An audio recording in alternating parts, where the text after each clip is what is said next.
అండి, welcome to Dharani talkies. ఒకసారి బుద్ధుణ్ణి వారి శిష్యులు ఒకళ్ళు అడిగారట. వారిని మనం చచ్చిపోయాక ఏమవుతుంది, మరణించిన తర్వాత మనం ఏమవుతాం, దాన్ని ఎలా తెలుసుకోవాలి అని అడిగారట. అప్పుడు మన బుద్ధులు ఏం చేశారంటే, వారు కాసేపు మౌనంగా ఉండి కొన్ని ప్రశ్నలు వేశారట. ఏమనంటే,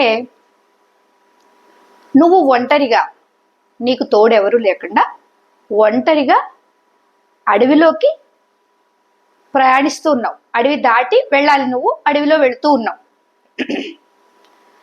అడవిలో వెళుతూ వెళుతూ ఉండగా సగం దారికి వెళ్ళిన తర్వాత హఠాత్తుగా నీ మీదకి కొన్ని బాణాలు వచ్చాయి. బాణాలు వచ్చి గుచ్చుకుని రక్తం వస్తోంది, ఒళ్ళంతా గాయాలయ్యాయి. అప్పుడు నువ్వేం చేస్తావు అని కొన్ని ప్రశ్నలు వేశారట. ఈ గాయాలకి దగ్గరలో ఉన్న ఊర్లకి గబగబా వెళ్ళి నీ రక్తం కారే గాయాలకి కట్లు కట్టించుకుంటావా, లేదా అడవిలో అక్కడే నిలబడి ఇవి ఎక్కడి నుంచి వచ్చాయి, ఎలా వచ్చాయి, ఎవరు వేసుంటారు అని ఆలోచిస్తావా, లేకపోతే ఎక్కడైతే గుచ్చుకుందో ఓ బాణాన్ని తీసి ఇది ఇంత సూదిగా ఉంది, దీన్ని ఏ లోహంతో తయారు చేశారు అని ఆలోచిస్తావా, లేదా ఎంత వేగంగా వచ్చి గుచ్చుకుంటే ఇవి ఇంత లోతు గాయాన్ని నాకు చేశాయి అని ఆలోచిస్తావా అని అడిగారట శిష్యుణ్ణి. అప్పుడు శిష్యుడు కాసేపు ఆలోచించి చెప్పాడట, అయ్యో అలా అంటారేంటి స్వామి, ముందు నేను ఈ గాయాల బాధ తప్పించుకోవాలి కదా, గబగబా దగ్గరున్న ఊరికెళ్ళి ఆ రక్తం కారే గాయాల్ని శుభ్రం చేసుకుని వాటికి కట్లు కట్టించుకుంటాను అన్నారట శిష్యుడు. అప్పుడు బుద్ధులు అన్నారట, జీవితం అంటేనే, మానవ జీవితం అంటేనే ఏదో ఒక బాధతోటి నడుస్తూ ఉంటుంది. ప్రతిరోజు పోరాటమే, ప్రతిరోజు బాధే. మన జ్ఞానంతో, మన తెలివితోటి మనం మానవ జన్మని సాకారం చేసుకుంటానికి ఏది అవసరమో అది ఆలోచించాలి. లేకపోతే అసలు గాయాలకి కట్టు కట్టించుకునేకపోతే ప్రాణం పోతుందని తెలిసి నువ్వు ఎలాగైతే గాయాలకు కట్టు కట్టించుకున్నావో, మిగిలిన విషయాలను ఎలా వదిలేసావో, అన్ని విషయాలు జరుగుతూ ఉంటాయి. అనుకోని మలుపులు, లేకపోతే మనం ఊహించని సంఘటనలు, మన బాధ పెట్టే సంఘటనలు జరగటమే జీవితం అంటే.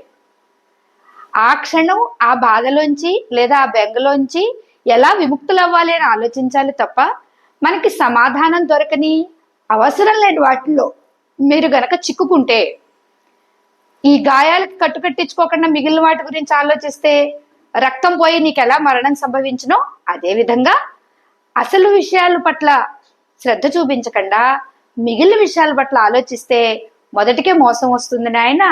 మరణం దాకా ఎందుకు, మన జీవితం చాలా, మానవ జన్మ చాలా అతి ఉత్తమమైనది. జ్ఞానం అనేది ఒకటి మనకు ఉంది కదా, తద్వారా జ్ఞానం ద్వారా ఈ బాధల నుంచి, వీటి నుంచి ఎలా తప్పించుకుని ముందుకు వెళ్ళాలి అన్నదానికి మన జ్ఞానాన్ని, మన వయస్సుని ఉపయోగించుకోవాలి, మన అనుభవాన్ని అంతవరకు ఆలోచించడం మంచిది అన్నట్ట. ఎంత చక్కటి కథ అండి. ఎప్పటికీ ఏది ప్రస్తుతమో, ఎప్పుడు ఏది ఆలోచించాలో అదే ఆలోచించాలి. భవిష్యత్తు గురించి విపరీతంగా ఆలోచించి దాని గురించి ఏం జరుగుతుందని బెంగ పెట్టుకోవడం, లేదా గడిచిపోయిన దాని గురించి అయ్యో అది అలా జరిగింది ఇలా జరిగిందని బాధ పెట్టడం, రెండూ కూడా మనల్ని ఆందోళనకి, ఇంకొంచెం బెంగలోకి తోసేస్తాయి. ఈ క్షణం ఎంత ధైర్యంగా, ఈ క్షణం ఏం ఆలోచిద్దాం, ఈ అని నెమ్మదిగా ఒక్కొక్క క్షణాన్ని, ఒక్కొక్క రోజుని, ఒక్కొక్క కష్టాన్ని దాటుకుంటూ వెళ్ళటమే ఆనందం అండి. మనం మన మానవ జన్మ, మన జ్ఞానము దానికి ఉపయోగపడాలి. ప్రశాంతంగా ఉండడానికి లేదా సంతృప్తిగా జీవించడానికి మన జ్ఞానం ఉపయోగపడాలి తప్ప, ఇంకా అర్థం కాని కొన్ని ప్రశ్నలు ఏరుకుని, అర్థం కానివేవో మన చుట్టూ పెట్టుకుని, ఇవి నాకు అర్థం అవ్వట్లేదు, వీటి నాకు సమాధానం కావాలని వెతుకుతూ ఉంటే జీవితకాలం అయిపోతుంది. ఆలోచించండి. Thank you.